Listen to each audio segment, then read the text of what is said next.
Everyone. Oopsies. Thanks, Jazz, and welcome everyone. As Jazz mentioned, my name is Monty Lawson. I use he, him pronouns, and I am the founder and lead land steward at Catalyst Collaborative Farm, which is based in Millerton, New York, which is in Northeast Dutchess County. We're about 2.5 hours north of New York City, which has been really amazing because we do a lot of programming in this space. And so it's been really amazing to invite up folks from New York City.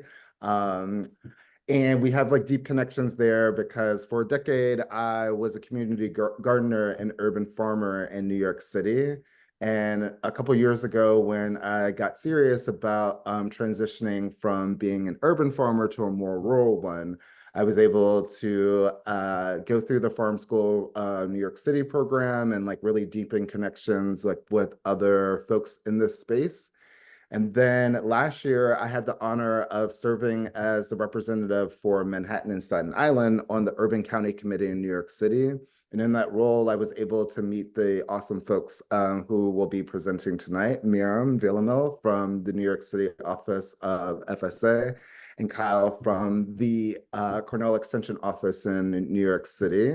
So very happy to have you both here.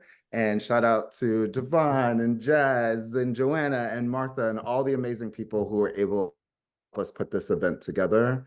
And the final thank you would be going to Pecan Street, who is an awesome organization that has funded this workshop series. So with that, I'll pass it back to Jazz. Yeah. Wonderful. So these are all the amazing people who helped collaborate on this event. We wouldn't be here without any of you. And a special shout out to Monty. This is Farm School alumni in action. We are hearing great things in the chat. As you come in, please continue to share your name, pronouns, and what brought you to this space. And we're going to kick it off with an overview by our farmer advocate, Jocelyn Germany. So Jocelyn, I'm going to kick it over to you and let me know when to click through the slides.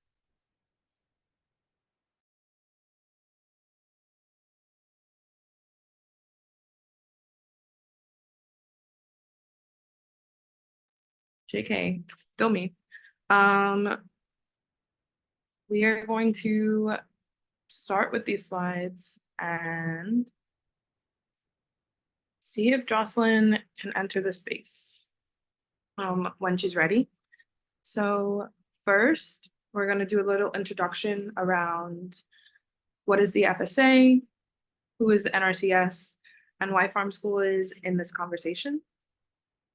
The Farm Service Agency, also referred to as FSA, we're trying to limit acronyms because of accessibility, and I saw something in the chat about that. So the FSA stands for Farm Service Agency, and this agency began during the Dust Bowl, and it was a way to save soil and remediate soil and just help farmers. And it's grown and changed over the years. And now we're seeing the ways that it can grow and change to adapt to the needs of urban growers and urban farmers. So the service center agencies are offices where you can meet their staff to discuss your vision, goals, and support that the USDA has to offer. And we recommend going to farmers.gov if you are able. Okay, Jocelyn has joined. Not to put you right on the spot, Jocelyn, but I would love for you to take us through your slides. Hi, yes, no problem, Jazz. Thank you very much.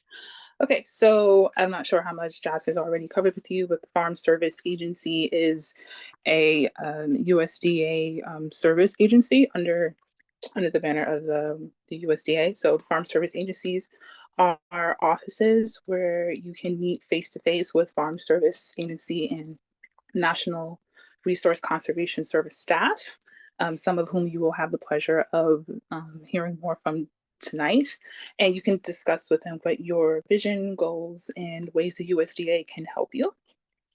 And farmers.gov is a great place to start for producers who want to learn more about all the USDA the United States Department of Agriculture has to offer, including but not limited to the FSA. Next slide, please. Okay, and the Farm Service Agency can provide you with a farm number, which is required to participate in USDA programs. And the Farm Service Agency has been crucial in supporting farmers since its establishment during the Dust Bowl, initially focused on soil management. The FSA, Farm Service Agency, has evolved over the years, continually refining its programs to adjust the changing needs of farmers. And the FSA offers a suite of programs such as helping you start and grow your operation, build resiliency, provide disaster relief, price support, loans, and conservation services, and more. Oh, next slide. Thank you. And the Natural Resource Conservation Service supports farmers and ranchers with conservation assistance based on your individual stewardship goals. And the National Resource Conservation Service provides technical assistance for planning and conservation practices that you can implement. The Farm Service Agency and the National Resource Conservation Service kind of go hand in hand because farmers under who are registered with the USDA under the Farm Service Agency have a certain amount of environmental conservation that they have to abide by. So Farm Service Agency and the National Resource Conservation Services are the two agencies that you're most likely going to interact with when becoming a farmer under the USDA. Next slide, please. Okay, so here we have where farm service cooperators come in, and Farm School NYC has partnered with the Farm Service Agency to be a cooperator. So with the addition of urban agriculture and the Innovative Production Initiative, there are now newly established urban service centers that are available in select locations, including New York City. So previously, farm service agencies were only really available to rural areas. Now that has extended to urban areas due to the 2018 Farm Bill. And as a result of that, Farm School NYC receives funding as a FSA cooperator to provide assistance to our communities and becoming acquainted with FSA. And as urban growers, we are exploring how these programs can be adapted and integrated into our communities. Farm School NYC is supporting this effort by bridging FSA in our communities. By understanding these requirements, we can empower our communities to leverage these resources effectively and be able to apply for more programs, including the National Resource Conservation Service, environmental quality incentive programs, agricultural management assistance, and more. These are just some examples of the different types of programs that are under the USDA that can help farmers in a myriad of different ways. Next slide. So yes, so thanks for joining and discussing how you might benefit. This series will help us build a stronger and more inclusive agriculture community together. And I believe this QR code will lead you to our post survey, which I'm sure will be shared again if you don't catch it right now. And the last slide here is just some extra resources that can be shared with folks prior. And yeah, that's all from me. Thank you for listening. Thank you so much, Jocelyn. As I said earlier, all of the slides will be shared at the end of this, probably next week. We're also really grateful to Jocelyn for compiling those links, and we're going to be really cognizant and mindful about not using alphabet soup, which is, all of those acronyms. So that's why Jocelyn was saying like the full names of these programs so you can actually know what you're signing up for. So much gratitude to you, Jocelyn, for doing that. And then I am going to drop the agenda once more in the chat just because I know there were a lot of new faces. And then pass it over to you, Monty.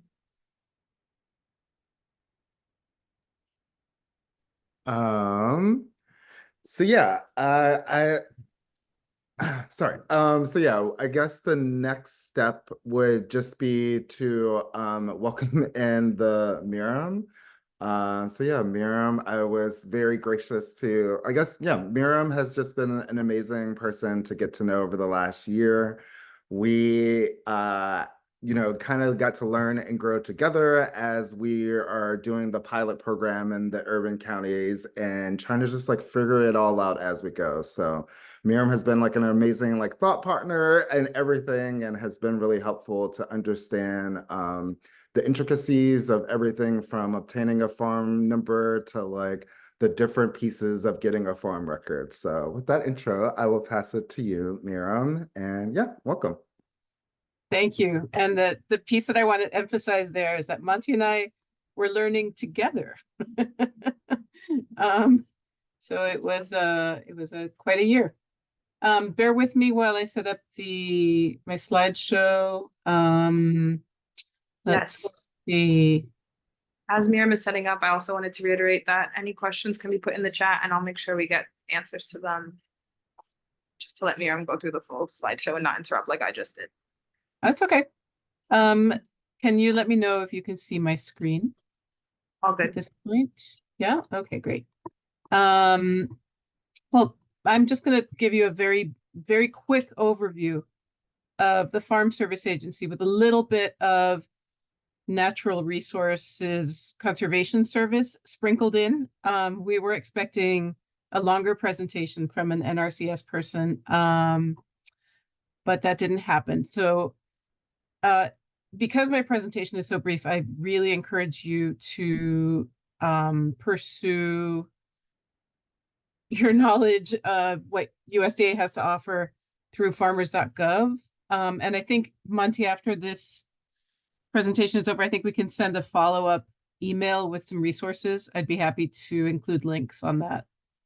Okay, so welcome to the Farm Service Agency. I am based in New York City. It's a pilot initiative for the USDA. And I also, before I get started, I wanted to welcome our state executive director who's on this call, Jim. Yeah, no pressure. I'm just presenting, for my state director, but so the focus of my presentation is urban and small acreage farms. And in the course of this past year, as I've been learning more about what Farm Service Agency has to offer, I will say that small acreage farms and urban farms have a lot in common. So as we work towards identifying what programs will work, maybe tweaking policy, the hope is for any adjustments that we make to also benefit farmers outside the city, not exclusively, urban farmers. All right, what is the Farm Service Agency? I don't want to overburden you, but it's always important to put it in context because the USDA is an enormous department that includes 29 different agencies. USDA is involved in every aspect of food production, trade, and distribution in the United States, as well as offices abroad. There are nearly 100,000 employees, nearly 4,500 locations across the country and abroad. Not all of those are Farm Service Agency offices, I will say. I think Farm Service Agency has about maybe 2,300, roughly.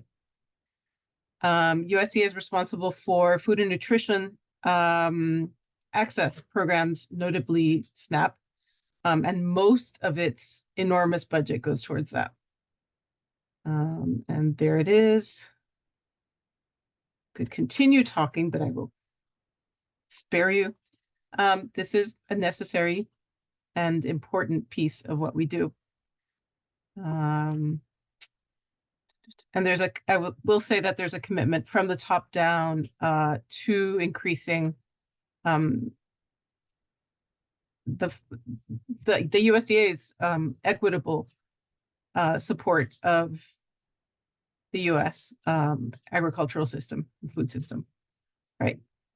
So one interesting thing about the Farm Service Agency is that it's the only federal agency that is where the offices are supervised by their customers. So we elect a group of local farmers to supervise what each county office does. And as part of this pilot program, the county committee is focusing much more on outreach, education, and sort of thought leadership around FSA. In rural counties, they actually hands-on supervise the programs that are being administered. So they meet regularly to review decisions that are made and to make the decisions themselves. And they do things like they look at county yields, pricing, weather events, things like that, and how all of that plays out within Farm Service Agency programs. So in New York City, the county committee has been going for about a year. It's a very dynamic and passionate group of people. If you would like to get involved, we'll be electing representatives from the Bronx and Queens this year. And you can nominate yourself. You can nominate someone else. I know there are a lot of people on this call who are not New York City based. But if there is anyone who is New York City based, this is for you. I'm just going to dive in and give you a quick overview of programs that are especially suited for small acreage and urban farms. There are many other Farm Service Agency programs that support dairy and commodity crops and larger scale agriculture. I've just made a selection, and I wanted to just point out that there are some, there's a little bit of myth busting. You do not have to be a huge farm. The definition of urban agriculture that we're using for this initiative is very broad, and that's intentionally so. There's not a minimum farm footprint. We can draw a very tiny farm in our system. We have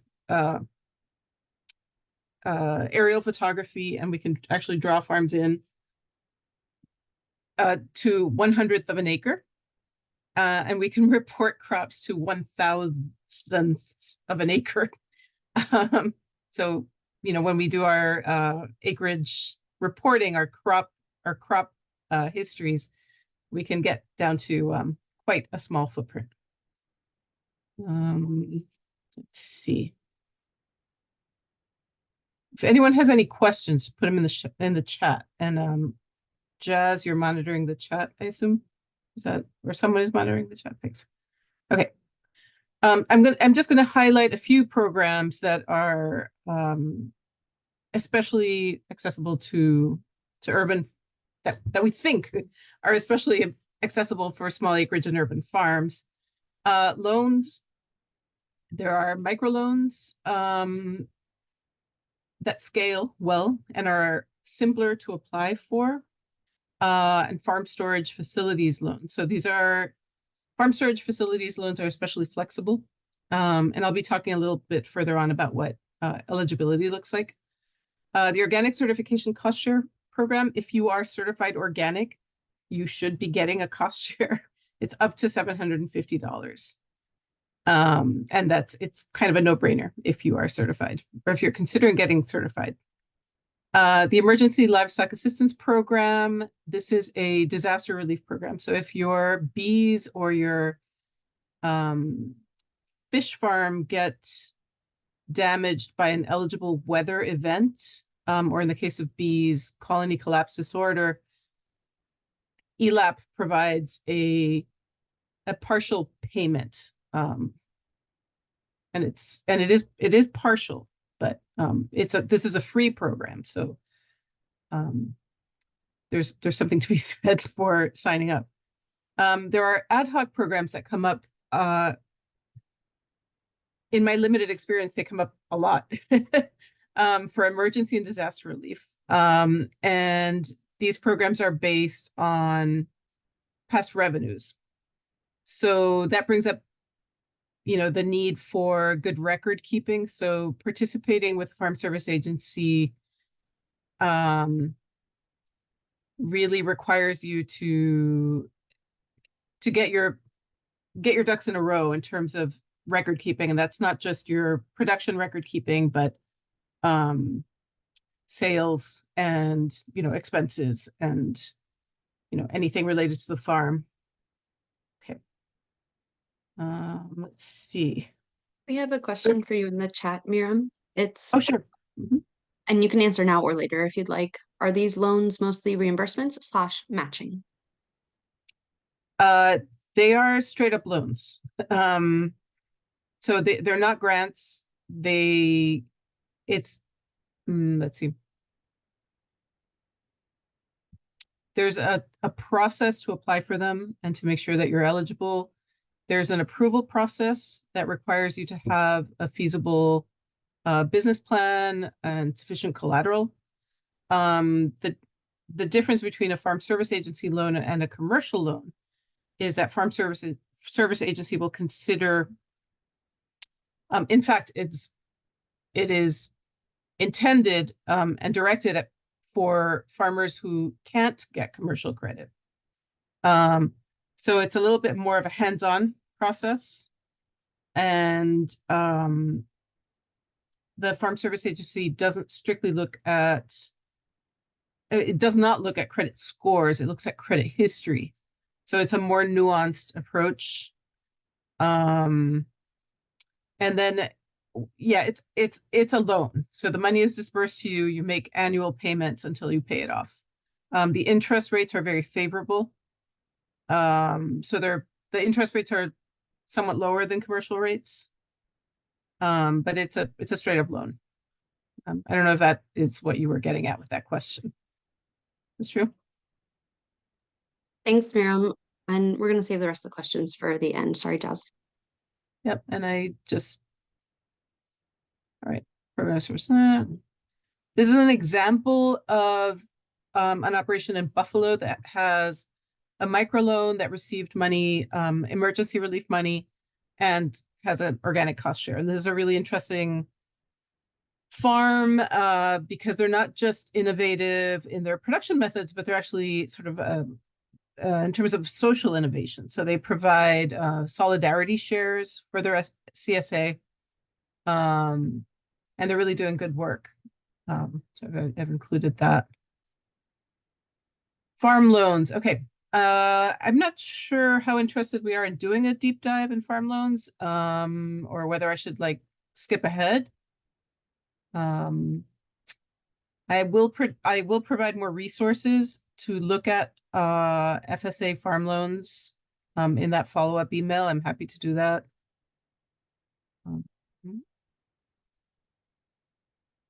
All different kinds of loans. The general eligibility requirements. So I wanted to point out that if you have a long-term visa, you can access an FSA farm loan, as long as the term of the loan is shorter than the term of the visa, and you meet all the other eligibility requirements. Diving into Natural Resources Conservation Service. It is a sister agency to FSA, as Jocelyn pointed out.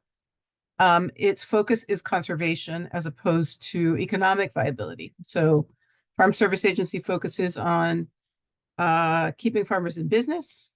Natural Resources Conservation focuses on conservation practices on farms. As an overview, these are the different kinds of things that they do. They do financial assistance programs, and I'll go into what those are in a second. Those are mostly cost share programs. They do technical assistance and it's free. So they will help you produce a conservation plan for your farm. And Monty, maybe you could dive in and tell us about your experience, maybe after I'm done, because Monty is setting off down this path even as we speak. They'll actually design irrigation plans, compost system plans for you, and they provide workshops. So These are some of the cost share programs. These are the ones that are more tailored to small acreage and urban situations. Environmental Quality Incentives Program is a cost share for infrastructure that supports conservation practices, and the list of conservation practices is very long. So EQIP is the program that that supports high tunnels. You may have heard of the NRCS High Tunnel Initiative. Conservation Stewardship Program is the next step. So EQIP will help you install infrastructure that supports conservation or practices like cover crops, pollinator planting, mulch, irrigation. CSP is sort of the next step. It'll help you maintain and grow those conservation practices. It's an incentive, and the minimum annual payment for that is now $4,000. So it's kind of a good deal for very small acreage producers if they are funded. Conservation innovation grants.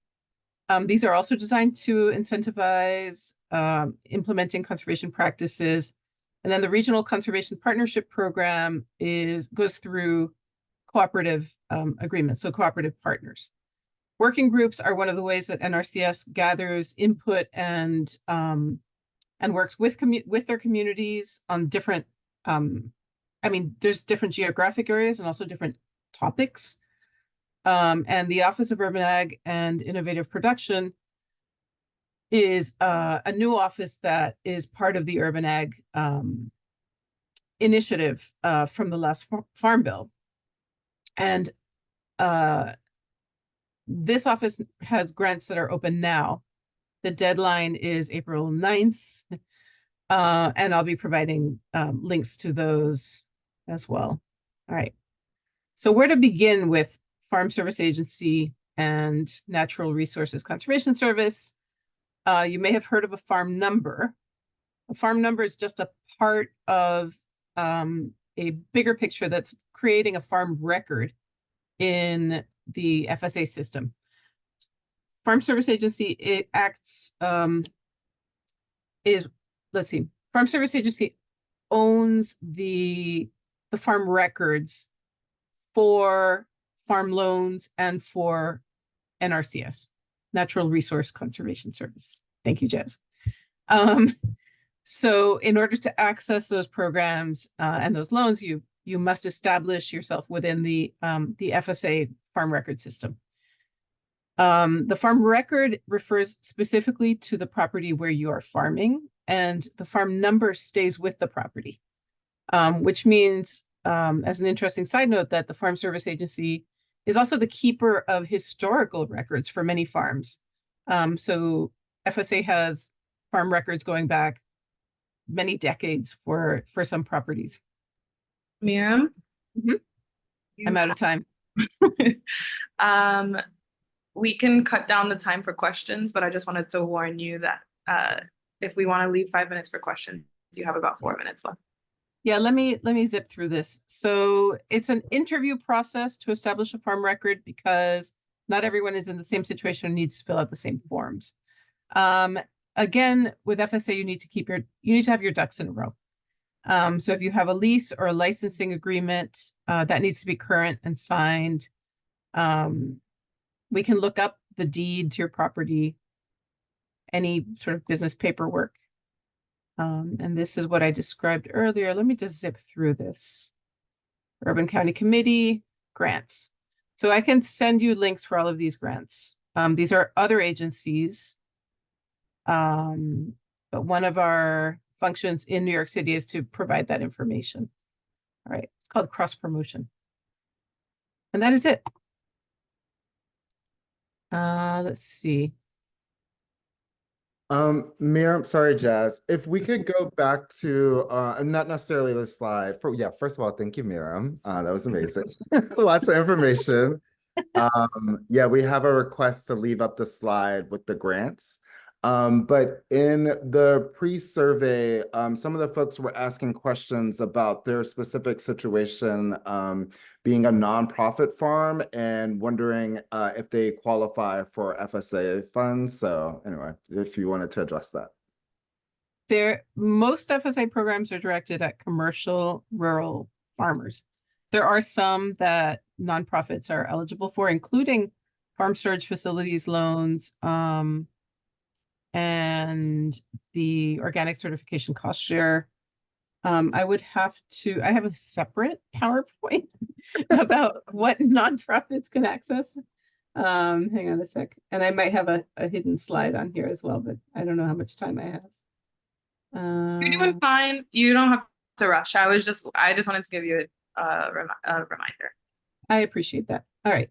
I don't know if you can still see my screen. Can you see the slide? Would Yeah. you zoom in a bit? Yeah, it says FSA programs for nonprofits. So yeah. Oh, so actually this is a good time to talk about the Farm School NYC, future microgrants program. USDA can provide resources through cooperative partners. For example, microgrants. So those will be coming up. And some of you who are in New York City might have seen the People's Garden Initiative grants from the fall. People should be getting notified just about now. All right. So let me put the grants slide back up. Can you see that? Yeah. The grants? Yeah, okay. We can see it, Miriam. Can you make it full screen for us? Sure. Thank you. Good. Perfect.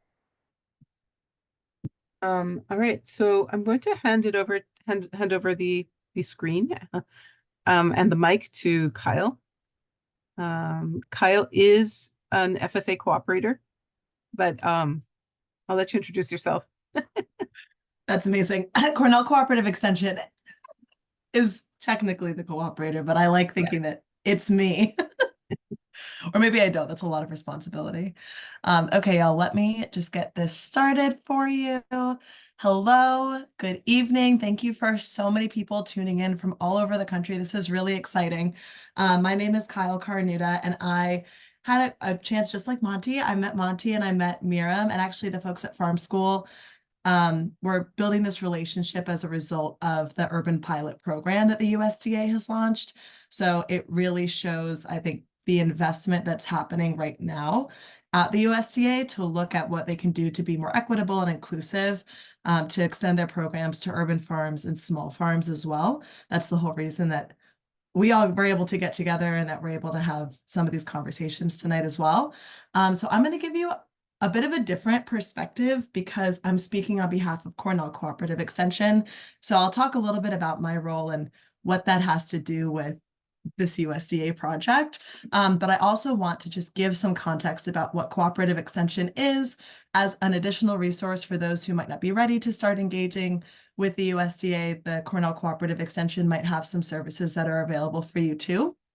And for those who aren't in New York, that's fine. There are extension offices all over the country. I think that the goal and the idea is that every land grant institution, and that includes the 1890 land grants, cover every county in the entire United States. So there is somebody available to offer technical support or even policy support from those land grant institutions in New York State. That just happens to be Cornell. And the term extension, I basically had to start working here before I really understood what it meant. But extension just means taking the work that's done at those land grant universities on the research side and extending it out into the field where farmers and growers are. But it also goes both ways. The growers can also work back directly with the universities to say, hey, we have these problems, or we want to try this new opportunity. Can we partner with you? And Miriam kind of spoke to those opportunities in her slide. With NRCS, some of those opportunities, like the conservation innovation grants, you can actually work with a land grant institution and apply for some of those grants. So anyway, I'll just jump right into this. As far as the university structure, because some of you might be familiar with Cornell already and Cornell Cooperative Extension, there is a College of Life Sciences, Agriculture and Life Sciences at Cornell. That's where CCE, which is Cornell Cooperative Extension, sits. But then I'm actually on a separate team called Harvest New York. We cover the whole state with a small number of people, and that's where our urban agriculture team sits. So if you're an urban grower and you're interested in knowing more about what Cornell could do for you from an urban standpoint, this is the right presentation for you. If you're not in New York, you might not necessarily know about the folks that work in an urban context if maybe you're going directly to a traditional cooperative extension employee, but it might be just like Cornell where we have a separate department that works on urban ag. So just wanted to call that out, and I'll talk a little bit about the support in just a second. Similar to the USDA, similar to FSA, Cornell Cooperative Extension's Urban Ag Initiative began with a focus and an emphasis on commercial agriculture, but we've been expanding and now also have urban garden specialists as well. But the idea is kind of like I explained already, is that we have educational programming, technical assistance. We're bringing the research to the growers that's happening at the university. And I did want to highlight, and I think, again, that this actually could be relevant for the folks here that aren't in New York, but I do want to call this out specifically for the New York folks. We just completed, I know it says 2022, it took a year from finishing writing it to actually getting it approved to be published, but we just published this New York State Urban Agriculture Report, and I will put a link to a lot of this stuff. I'll put these links in the chat when I'm done presenting. But if you want to check out this report, it was really interesting. We got feedback and input from over 100 stakeholders who are actually urban agriculture practitioners across New York. So not just in New York City, we recognize that urban agriculture happens in even smaller towns and villages, but also the big ones like Buffalo and Albany. So we got their input about what the state could do to improve and maximize the opportunity that urban agriculture presents. And we wrote 10 pretty big recommendations, including some pretty meticulous sub-recommendations for each of those.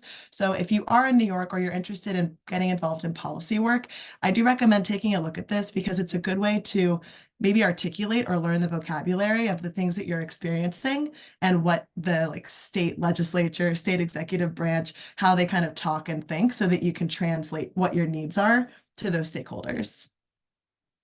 As far as what support is actually available for urban growers, and this is very New York specific, but I do just want to put this up here. Just know this is coming. These slides are coming to you afterwards, so you don't have to jot down their emails right now. But if you're based in New York City, we have 2 urban garden specialists, Michaela and Kwesi. And then if you're on the commercial agriculture side, but still urban ag, in New York City, Yolanda and Sam have got you covered. I am a curriculum specialist. So again, I'm a little bit weird. I'm going to explain what I do in a little bit. But if you're upstate, Mallory Hull is our urban garden specialist. She covers most of Western New York, but if you're upstate and you have questions, you can always go to her. And then Mike Kincaid is an urban ag educator based in Rochester. So we are expanding. We have quite a few people who are working in the urban ag space. And now what I'll do is just show you very briefly some projects that everybody's working on, because I think it can be difficult to understand sometimes, okay, what does bringing university research to me actually look like in practice? So I'm going to walk through just some examples of what our team is working on. I'll start with Michaela. So she's our urban garden specialist based in the Bronx. And she's been working on these really interesting strawberry trials. So one of her insights was that she wanted to bring this fruit that is so tasty and so full of nutrients to more growers across an urban area, to also just increase the number of people who are growing something that had a lot of nutrients. And because of the work that she was doing, because all these urban gardeners were really interested in growing something that they liked, that their kids liked, she was able to get enough growers involved to do a pretty big trial, a research study to look at the impacts of different microclimates in urban environments and what that impact might be on growing these day-neutral strawberries.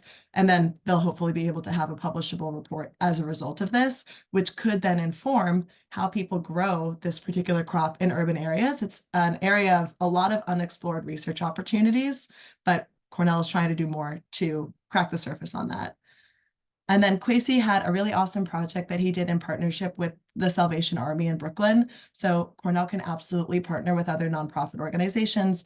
They work together to open a new garden, and Kwesi's providing some of the food and nutrition education for the members and for children, and also keeping track of what fruits and vegetables are most popular at these gardens so that, again, we can provide more support and better support. This is a really unique example. This comes from both Sam and Yolanda, who worked with a nonprofit, which is IRC, the International Rescue Commission, and they have an urban farm in the Bronx. It's huge, as you can see. It's a beautiful farm, and they serve largely immigrants and refugee populations. So basically, the insight here was that it is so difficult sometimes to access the right training or education that you need as an urban grower, because like, where do you even start? And there's so much demand. It's something that more people are getting interested in, especially post-pandemic. So sometimes there are amazing programs that fill up. But even then, if you're someone who's a refugee or an immigrant and you don't speak English, or you're relatively new and your network is small, it can just be even more inaccessible to get access to these kinds of trainings. So the Cornell Cooperative team partnered with New Roots to bring the training to them, and they hosted and helped host a series of workshops across, I think, a summer that were exclusive for this community, because it was also a really huge community. So it was a really efficient use of everyone's time. And I do also want to call out that New Roots has 2 of their leadership are actually part of the Urban County Committee with Farm Service Agency. And I know Miriam has been working really closely with them, and Monty knows them. So they do such great work. And I just want to highlight that even if you aren't ready to work with USDA right now and you're working with Cornell Cooperative Extension or your local extension, it doesn't mean that you can't work with FSA in the future. You can absolutely do both. And I think the goal today is to show that there are a diversity of resources available to you, and you should take advantage of all of them. So I don't know, Miriam, if there was anything specific that you wanted to say, but you don't have to, no pressure, before I move on. Yeah, I'm sorry Cheryl couldn't be here tonight. I wanted to point out that New Roots has successfully established a farm record and applied for the Conservation Stewardship Program within RCS, which is a milestone for us. And we're waiting to hear back. We'll see. I think that's amazing. Yes. Perfect. And yeah, that just goes to show, I mean, you can see how large the space is. They're obviously providing a lot of benefits to the community, just in terms of providing green space and potentially pollinator habitat. So they absolutely should be getting at least $4,000 a year for that.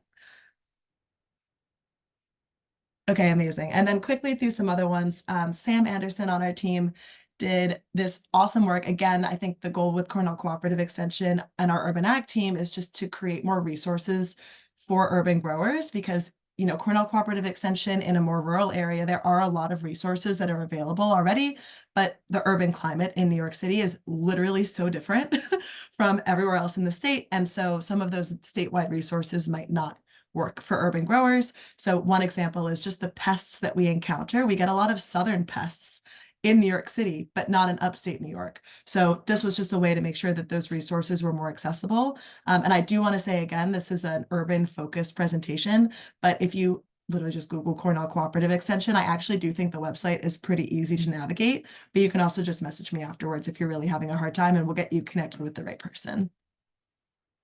All right, and then I think 1, maybe 2 more quick examples up in Rochester and Buffalo and Syracuse. This is Mallory.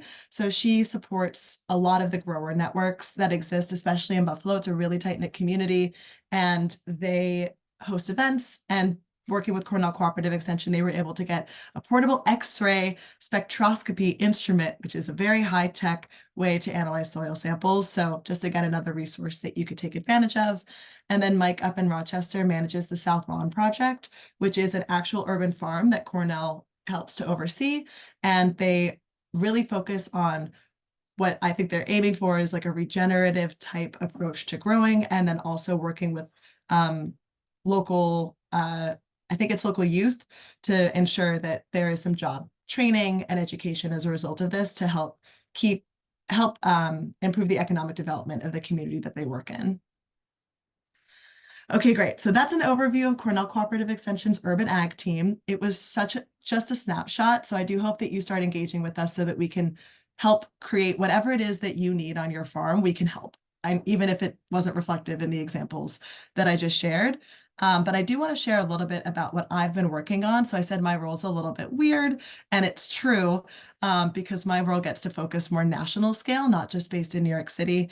We were subcontracted as part of a larger grant with USDA to build a training on urban agriculture for the USDA. And all of us on this call might be thinking, who needs training on urban agriculture? We all know what that is. Correct. We all do know what that is. However, I think there was a very humble acknowledgement from our folks at the USDA and the FSA as well to say, hey, we can't help urban growers if we don't know them, if we don't know what urban ag is. And we'll just be humble right now and say that not all of us know what it is. So they're paying for me, which is amazing, a whole salary to put together a training on what urban agriculture looks like. And we're getting so much input from other people. So just so you know, this is not a New York centered or a Kyle centered urban ag presentation. It will be pretty in depth. We are seeking input from growers across the country, and a lot of folks even already helped us put together what these modules look like. I know it's kind of small, but again, you should be getting this afterwards. But you can see, you know, we're covering what is a food system. Let's start pretty basic all the way to what are the benefits of urban agriculture. We're going to give them a guide so they can go and they can say, we know we need to invest in this because look at all these amazing benefits, even if we can't quantify them all.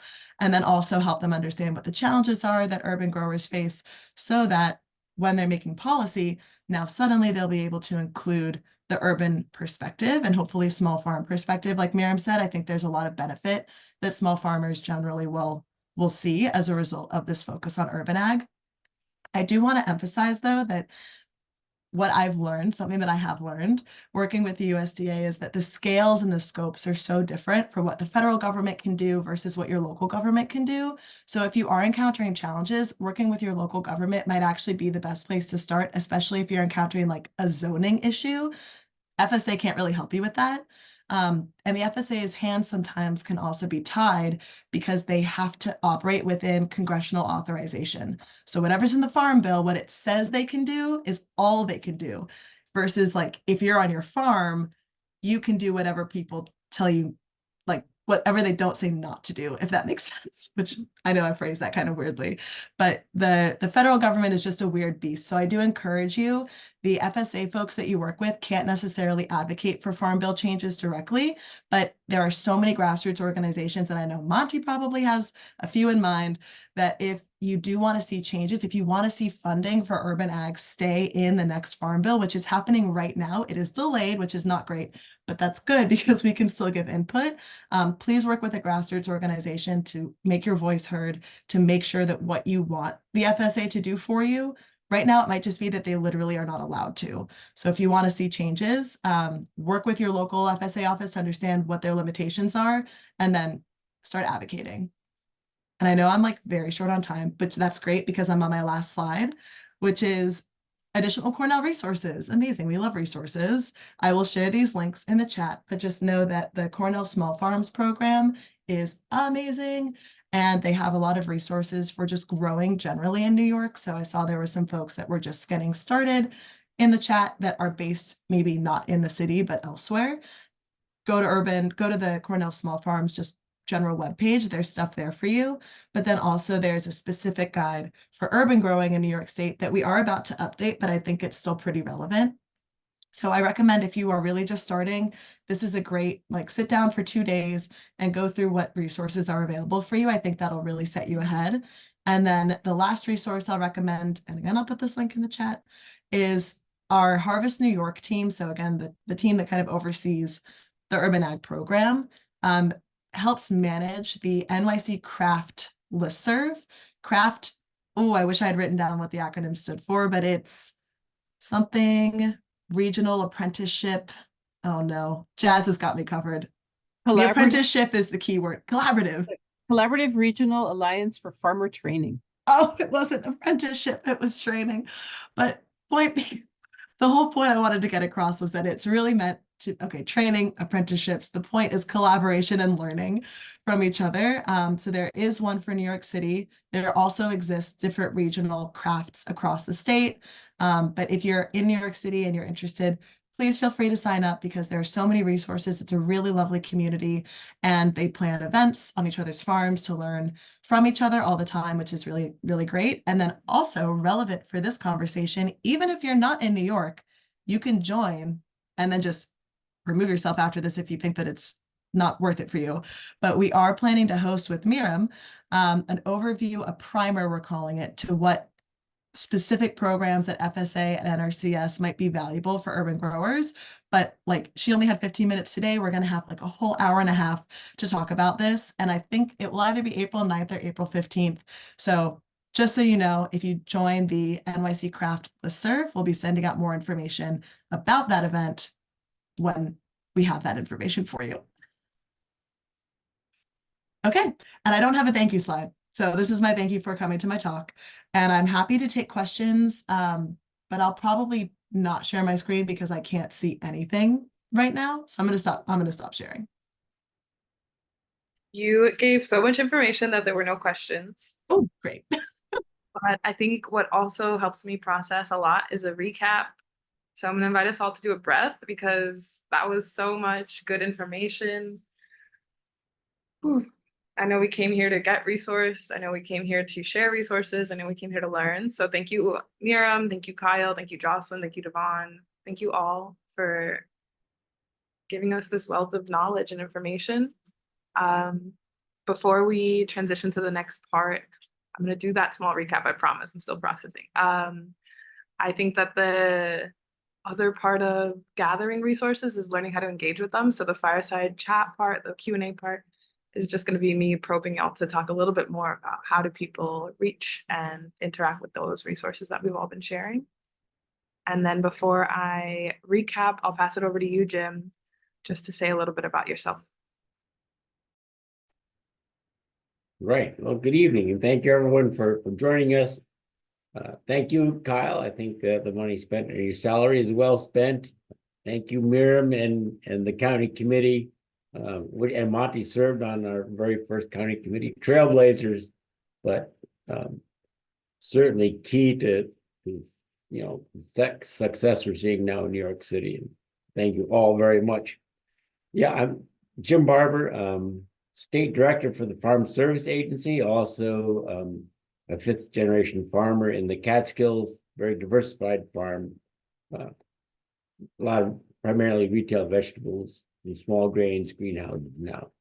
So yeah, I've spent a lifetime farming before I took on some challenges in the USDA. I don't want to go into a lot here. I just want to say that the Farm Service Agency, there are no restrictions really on size of farm, where people farm. We can work with anyone. Our challenge is our programs not really, urban, small scale and urban production was put into the Farm Bill, and now we're trying to catch up with policy and programs to try to specifically target it to urban production. So one of the key roles of the Urban County Committee and Miriam and organizations like this and Farm School is to provide us with recommendations, guidance on how we can best serve urban producers, small scale producers anywhere they are, rural or urban. And some of that may involve like, how do we better serve nonprofits and how do we help support just access to nutrition and community development that is so important to urban garden, which is not something that's really part of commercial agriculture in rural areas. So hopefully we can together figure out how to move forward with this, and then in many cases we will probably need to convince the people who actually write the legislation and policy on what needs to be changed. So it's a big task ahead, but I know in New York we have a great crew, and I'm excited to keep seeing this progress through. So thank you all, and I'll be sticking around if anyone. Yeah, I'll be on the call here. So Thanks so much, Jim. We appreciate everything you have lifted up. And for our recap, I'll say We've been introduced to a lot of agencies. We know that the Farm Service Agency is active in New York. Miriam is hard at work getting info out, leading with the Urban County Committee, and trying to figure out what recommendations would help urban growers, support urban growers. Kyle's doing similar work, but also doing a training for the FSA so that they can also continue Miriam's good work. So working together there, you see the bridges. And then Farm School is also trying to support in that effort to bridge our communities and eventually be able to uplift some resources and share some actual funds with gardeners that are micro grants. So more to come on all of that soon. But as we transition, I'm seeing a comment about actually obtaining an FSA number. And so maybe there's a need for clarity around what that process looks like. So I guess as we transition into this Q&A session, I'm going to focus more on how to apply or start with the FSA. And I think maybe a high level overview of like, I'm starting my farm venture. What do I do? Miriam, if we could hear that from you, maybe like in a 6-step format. I know this is possible. A 6-step format. I don't have my cheat sheet here, but everyone who is on this call should have a local Farm Service Agency office, an office that's within striking distance. You can find it online. If you type in Farm Service Agency, office locator, or even USDA Service Center locator, it'll come up. Talking to your local office is step one. And the reason for that is that establishing a farm record depends on what your operation, where you are in your journey with farming, what you are growing or planning to grow, what your goals are, what your needs and challenges are. Depending on what your situation is, that farm record will require different kinds of documentation or different forms to fill out. Some of the forms are universal. We need, basic contact info, basic sort of business structure info. Are you an individual? Are you an LLC? Are you a nonprofit? Are you a partnership?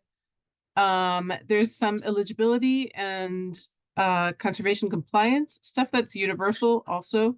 So anyone who is going to receive a payment, not a loan, but a payment from farm programs, needs to be making less than $900,000 in adjusted gross income. And there are exemptions. There are exceptions for that as well, but very roughly, like, it's to avoid people getting large payouts if they don't need them.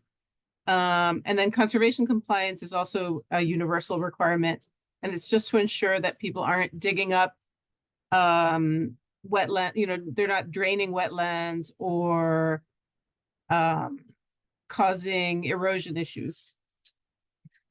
So that's a kind of an overview. And there are definitely spots where I saw the comment from Amin Ra. Thank you for the comment. It is not overly complicated. The forms are not very user-friendly. So that's where the office comes in. So it's definitely helpful to have someone help you, like, walk you through it. Let's see. I don't know if that answers your question. So there's a website for what to expect from your first visit to an urban service center, and it includes a worksheet, and I find that worksheet really useful for everyone, not just for urban farmers, for anyone who's just starting to work with the Farm Service Agency, because it asks questions like like what kind of growing you're doing, what your goals are, things that can help you pinpoint what programs you might be able to access from FSA and from NRCS. And that's just much more of an interview process than it is a linear process. It's not like you can fill out a series of things and get a response or get a farm record. It's more like, you know, if you're a nonprofit, you go one way. If you're an incorporated nonprofit, you go in one direction. If you're not incorporated, you go in a different direction. So there's a lot of, it's more like a decision tree for the FSA person who's talking to you. For you, it shouldn't be that complicated. But it's not something that we can just hand a person a stack of forms and be like, here, just do this. And there are people at FSA attempting to make it more user-friendly, but it's going to take a long time. So thanks, Amin-Ra, for highlighting that. And I'm not sure if I've addressed the question, Jazz. I think that you did a pretty good job. I'm hearing it's a flow chart and that it's not on us to decide the flow. I'm gonna ask Kyle the same question. I heard an invitation for people to get involved with Cornell Cooperative Extension, and I just want to know what that process looks like as well. And then I have another question for you, Monty. Excellent. If you want to get involved with Cornell Cooperative Extension, there is similar to what the FSA has actually. There is a website, and I think for New York, it actually looks very similar to your website, Miriam. I was just looking at it. I think it's a picture of the state of New York, and you like click on it, and it shows you who your contact might be. But also exclusive for this audience, if you want to just email me and let me know what your concern is or what you'd want to work with Cornell on, I can make sure you get in touch with the right person. So I think, again, contact information might be going out after this. We'll see if I regret that, but I trust everyone here. I think everyone here is on this call for the right reasons. But I'd say think about what it is that you could benefit from working with Cornell, similar to FSA. Like, what's your game plan going in or your ask? And that will really help us help you. So if there's a research project that you want, or if you're saying, hey, I'd love to start applying for grants, but I just need some help figuring out what grants I might be eligible for, that's amazing. Come to us, tell us what you're growing on your farm, what your operation looks like, and there could be opportunities like tying this back to FSA or to NRCS, the conservation innovation grants that Cornell, everyone that we have ever been awarded, I'm confident we're working with growers that are in the field to actually run those tests and actually put that innovation into implementation for the grants. And then I think community as well is a really big reason to get involved with your Cornell Cooperative Extension, because they work with so many folks. They have so many programs that involve growers across your county. So I would just put another plug, if you're an urban grower in New York City, for the craft email listserv, because people are sharing on there all the time. And again, you'll be invited to join us for an overview of some specific FSA and NRCS programs in like a week or so. Thank you so much, Kyle. I'm gonna bounce my question to Monty, and then I'm gonna address the question that just came up in the chat from you, Ocasio. So my question for you, Monty, is you went from New York City upstate. You're living the dream, right? So how do growers begin to utilize or set themselves up for success in these programs as they're aspiring to go on that pathway from urban to rural?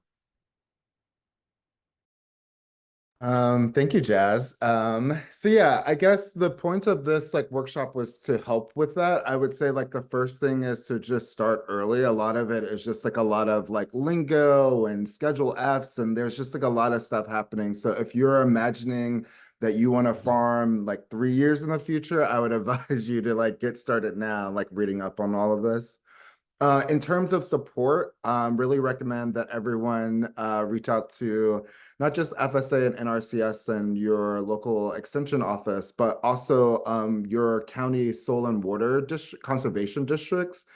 Again, in the cities, not so much, but in rural areas, they tend to have resources that are available to support the work that you're doing. And it's in a way where if you're getting support from soil and water at a county level, for easements or different supports that they have, you're still able to work with NRCS at the federal level, basically on the same project. And so you're trying, at least my strategy has been stacking up all these different project, technical assistance in a way, where I'm just acknowledging that there are a lot of people whose job it is to actually help me. And so leaning on them for support. In a really specific example, I just would uplift that FSA does loans, like they don't do grants. So because of that, like it's really important that your business plan, that all of that stuff is like ready to go. That's not something that you can go to FSA and ask for support with. It is something you can go to your extension office for and ask for support with that. The last thing that was like really important for me on my journey is like being able to lean on community. And so I was able to join organizations like Black Farmers United of New York State and the Northeast, oh my gosh, right as Christine got here, Northeast Farmers of Color Land Trust. And so and those spaces are able to share a lot of resources and contacts with different groups. And the last one that's jumping up, oh, I guess there's two more. Another one is the Young Farmers Coalition. Each county probably has like its own listserv. I'm in the Hudson Valley. That list is always popping. There's like always different resources or job opportunities and just different things coming up that way. So yeah, the last one is if you're imagining having a farm, I would like look to see like what technical advisors are based in that area. Where we are, one of them that we're going to be working with is Berkshire Ag Ventures. So that's another situation where you're able to like do intake with an organization basically. And so they have different resources available to you. So like paying for your bookkeeper, like helping with marketing.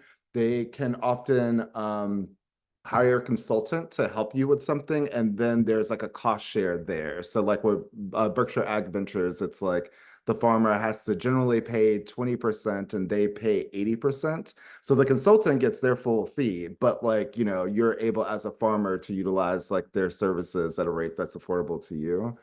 And just really acknowledging that we're in a really interesting point in time where given the history in this country, being a person of color who was a farmer was like not always something that the federal government was like beating down your door to offer resources to you. But I have found that at least right now, there's a lot of talk, and we want to hold them accountable to that talk to see what we can do, yeah, to make sure that our communities are supported. Does that answer your question, Jazz? Yes. Selfishly, I was hoping you'd also speak about the Urban County Committee. Oh, we I thought you were about to say farm school. No, So yes, no. if you're in New York City, maybe look into farm school for different programming that they have. And yeah, the Urban County Committee like really was like a great place, like at least like for me to learn a lot about like what was going on. And, you know, from the beginning, I learned about FSA like right at the same moment that I was connected to the farm where I ended up being basically. And so actually Jim was the one giving the presentation. And Alexis, thank you for being here and being a part of the journey, the person that connected us.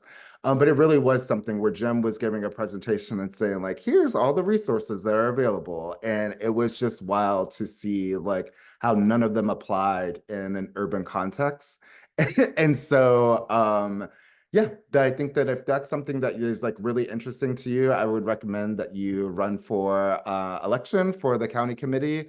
As Mira mentioned, the Bronx and Queens are up for election this year. Thank you so much, Monty. And thank you, Devon, for being our in-chat translator, every acronym. Appreciate that. And now we're going to open up this question to all panelists to answer. Is there more information somewhere regarding policies for unincorporated growers? I'm going to just dive in. For Farm Service Agency, you don't have to be incorporated. You don't have to have a business. You can be an individual. The important thing is for you to be operating a farm. And that's an important thing to say, I think, for this group, because I see from the chat that a lot of people are aspiring farmers, that they're just thinking about this process. Farm Service Agency at this moment can't help anyone unless you are already farming. So you don't have to be a business. You can be an individual, but you must be operating a farm of some description. And I guess Yeah. I'll just click. Actually, Jim, I see you off Huh? mute. Go ahead. No, you go ahead. Well, I was going to pivot to Cornell. So the just pointing out, so yeah, you don't have to be a formal structure. Our challenge in USDA is going to be dealing with things held by a number of people, like unrelated, these kind of communally owned, operated entities are a place we're really going to need to adjust our policies to address that. So I'm just saying that recognize that's something we need to do to move into the type of small scale Young Farmers Coalition. There are a lot of people operating as communally held, and we don't have a mechanism for that at this point. And I was just going to say on the Cornell side, it doesn't matter. Go talk to your Go talk to your Cornell cooperative extension support person, whoever that might be. And if you're in another state, I would say just reach out. I think that's absolutely what extension is meant for. If you have questions, if you're just starting, and like I said, you're not ready necessarily to engage in a conversation with USDA, you absolutely can engage with your extension office, and they hopefully will know about what USDA offers and kind of help get you prepared or give you resources to get prepared for that. But then I also want to just uplift that USDA does have good resources and support for beginner farmers. So as you're starting your journey, looking at some of the offerings that USDA has for you, if you're a beginner farmer, oftentimes if it's like money that you'd be getting from USDA, you can get more money if you're a beginner farmer, or if it's a lot of paperwork, maybe for a beginner farmer, it's actually a little bit less paperwork. So if as you're new and you're beginning this process, some of the applications start looking daunting, once you get started, there is more help for new growers. Wonderful. Anyone else? And thank you for uplifting those beginning farmer resources, Kyle. Yeah, I think there's a lot of money in that. Cool.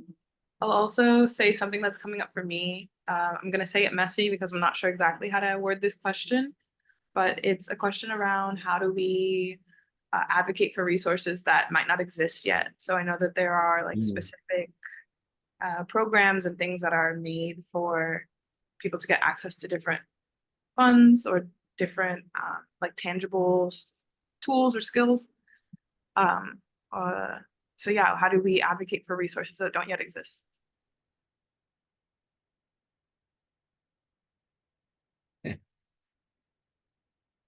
I've got advice. Yeah, I was gonna say, Kyle, you might have to take this. I don't know if Miriam or Jim are. Oh yeah, that's fair. That's fair. That's totally fair. Miriam and Jim, you're yeah, you don't have to answer that. Well, what I would say is that there's power in numbers. So I love seeing, even on this call, how many people are here, and hopefully this, helps continue to build community. Because the more people who ask for something, the more likely it is that you will get it, the squeaky wheel, if you will. And I know for a lot of folks at USDA, I'm sure this isn't 100% across the board, but they are listening for what the community is asking of them, and they can often, their arguments carry more weight if they are saying we're hearing this from the community. So what I would say is, like, this has been amazing. I see that Devon has put in some names of organizations that I know are doing great advocacy work. So the Northeast Farmers of Color Land Trust, Black Farmers United, like these are amazing groups if you're not already engaged with, to go and join and then use the collective power of their voices to advocate, because they probably also already have channels to speak to power and hold power accountable, that you as one person, like, it would be so daunting and overwhelming to write letters to your senator every day and you never hear back. And I know specifically of a group, I just want to make sure that I get all the information correct, but there is the National Sustainable Agriculture Coalition, which right now is doing a big push for fair access to credit through the Farm Credit for Farmers Act. So I know that's something that they're very specifically making an ask of the Farm Service Agency right now. I'm not looking at Jim or Miriam because I don't know if I was allowed to bring that up on this call, but if you are interested in getting involved in that movement, they're doing a huge comms push this week. So that's the National Sustainable Agriculture Coalition. Oh, Devon. Okay. Already in the chat. So if that's something that's very tangible for you and you're thinking about credit and access to loans and Farm Service Agency, that might be a good place to start. But otherwise, like BFU, NEFOC, like these are all such amazing organizations that I know will uplift your voice. Thank you, Kyle. So Okay. I can chime in a little bit. So some changes we're looking for only just required changes in policy, which can be done, within, the administration at the USDA, the national office. So those kind of recommendations going to the county committee or NRCS representative, whatever, those can be, sent up the chain, to be looked at, and if they can figure out how to make that work. Now, that being said, changes in policy also need to align with the federal regulations, which require lawyers to get involved and look at the whole thing, make sure we're following the statute that Congress passed in the Farm Bill. But yeah, don't hesitate to bring recommendations forward. What I can't do, and what Monty was alluding to, is I can't advocate, or I can't ask a congressional member to change anything in the Farm Bill. I'm not. We're restricted from lobbying personally with those representatives, but certainly, bring your thoughts, recommendations forward, and those go up the line. And there will be people advocating for changes in the Farm Bill. So hopefully it all gets flushed out at some point. Great advice. I saw two people go off mute. Go for it. Oh, I just wanted to mention very quickly that change is possible, but I think for anything government related, it takes a lot of time. So that was just managing expectations there. And then related, I guess, but this is a quote from Kiana McKee, who's our director of the mayor's office for urban ag in New York City. She sat in on an urban county committee meeting at the beginning of my time here. And she made such a great point that is like, it can feel exhausting at this point to have been involved in farming and to be underrepresented, to not have resources that are available to you and have that be your whole life. And even generationally, I think the USDA is becoming very, I think, aware, and they are even speaking out about some of the discrimination that has occurred at the USDA in the past. So there is this history, and there's the personal exhaustion of advocating for these things. But right now really does feel like there's a window of opportunity that has opened because there has been this investment in urban agriculture. So if you have it in you to take advantage of this opportunity right now and invest a little bit of your time, get involved with an organization that can help uplift you and support you. I think more of those organizations exist now than ever before as well. But now would really be the time, because there has been this investment. But of course, with the next Farm Bill, like anything that we've just won could potentially be taken away. So we're really hoping that's not the case. But if you do have it in you, like now really is the time to just make sure that we have this forever and can continue making it better. Thank you so much for that hopeful, positive note, Kyle. I can't say anything after that, just yes. This is going to conclude the Q&A part of our session tonight. But if you do have lingering questions, continue to put them in the chat and we'll see if we can crowdsource and answer them in the email. I'm going to pass it over to Joanna. Thank you again for all the presentations, questions, answers, just real deep engagement tonight, y'all. Good evening, everybody, and thank you, Monty and Jazz and everyone else on the call just for being here and for an amazing and fruitful conversation thus far. I wanted to just hop in really quickly with just a few announcements, if you will. I was really inspired by the talk about the Farm Bill. Our organization, along with NEFOC and other organizations within our ecosystem, have worked a lot to create a platform around the Farm Bill that we feel echo the voices of our membership and Black farmers and BIPOC farmers across the country. So what resulted in that programming that we were doing around the Farm Bill was a personal narrative training that was hosted last year in Albany, New York, and led by an organization called Food for the Spirit. They're located in Buffalo, located outside of Buffalo. So from that training, we put together a compilation of videos, which became a movie screening, which we will be screening on April 19th.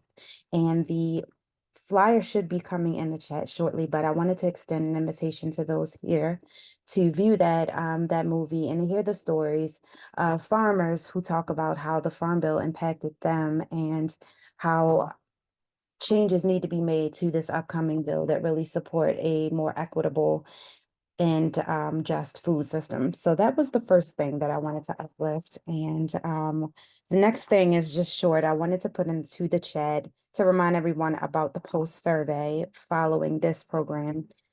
We are working together as a team to really make sure that we're putting out meaningful resources and doing it in a way that is, entertaining and engaging. So any feedback that you can provide by filling out this survey would be super, super helpful. I do want to pass it over, if necessary, to Monty to talk a little bit about Schedule F. That was something that we had a conversation about earlier this week, and I am not well versed on all of the information regarding that tax form. So I want to pass it over to Monty in case he wanted to say a couple of words about that. And yes, thank you, Joanna. I'm actually going to pass it to Miriam because Miriam Okay. actually knows Awesome. more about, yeah. Is that okay?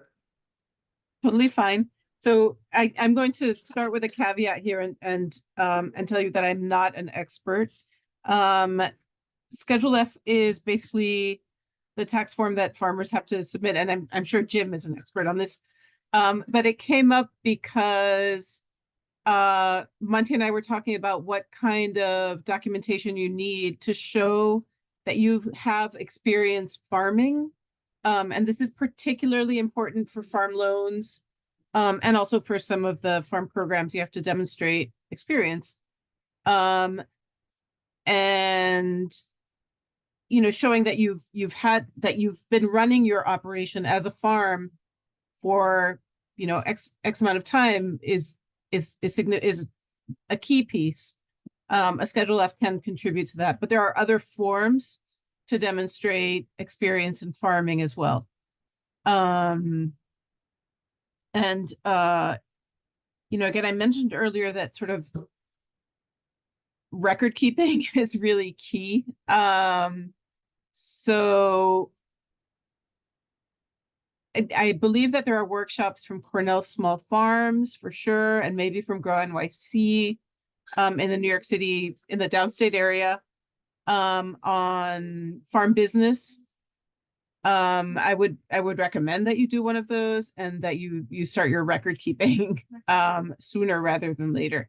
And depending on what programs you want to access from Farm Service Agency, the kind of experience there's a sort of a broad range of ways that you can show that you have experience farming, but they are looking for management experience.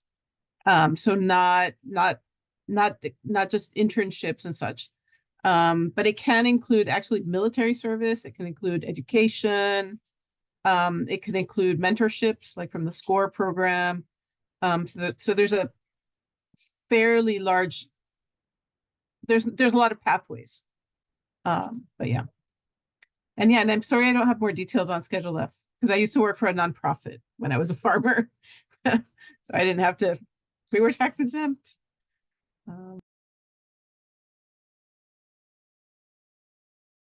Could somebody also talk about the ag census? Kyle and I were at the New York Ag and Markets presentation this afternoon. Was anyone else there? It was a lot.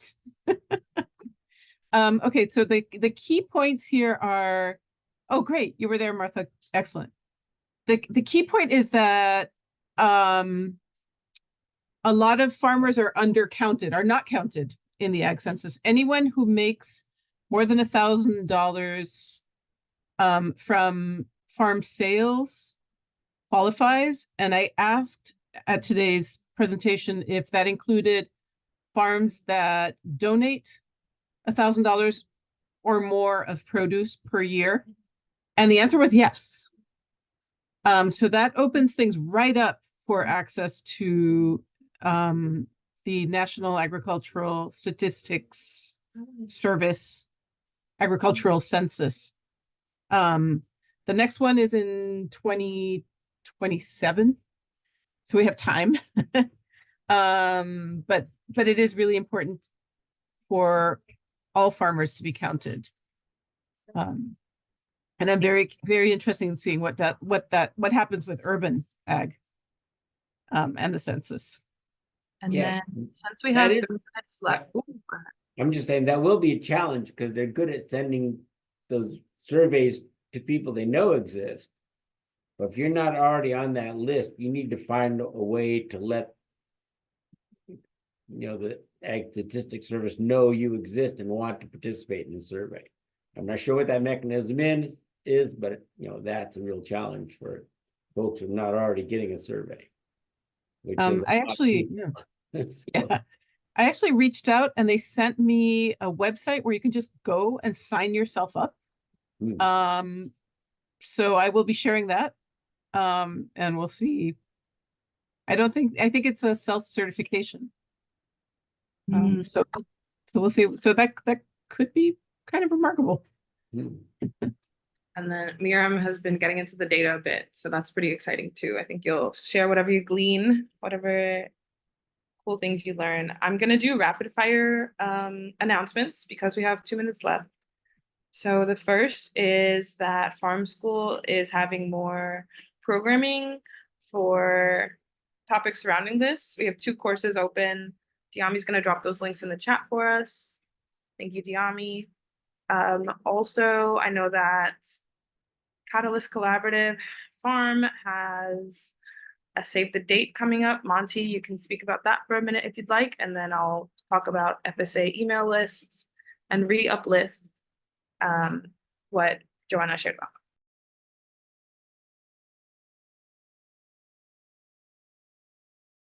about. Joanna can go first. I'm just going to put in the Catalyst's mailing list for folks to sign up, and we will be able to share. Oh, that's a very ugly link, but it is what it is. We can share information about upcoming programming for the folks on our list. Well, Joanna, no need to say it again if you don't want to. We're gonna put it in the email afterward. And Miriam, I know that you have your own email list for FSA programs. Anything you want to share about that? Anyone who would like to sign up for monthly bulletins from the New York City office, you can just email me. You can actually sign up through farmers.gov, and it's a little bit convoluted. You have to scroll all the way down, select New York State, and then scroll all the way down to the bottom and select New York City and Urban Ag. My email will be going out with right along with everyone else's. And so I would encourage you to contact me. The monthly bulletin, it's a little dry. All right, we'll take it. Yeah. Thank you everyone for joining us tonight. We hope that this information was helpful and useful. We hope to see you at the next one. I'm going to re-enter the post-survey session link. If you fill out nothing else, let me stop. I hope you fill out all the things, and I know you have probably 100 mini tabs on your open right now of all the links, but they will all come to you again, as well as the recording. Thank you for spending your Wednesday evening with us, and I hope you have a good night. Thank you, everyone. Thank you, Monty, and thank you everyone who has shown up for this. Yeah.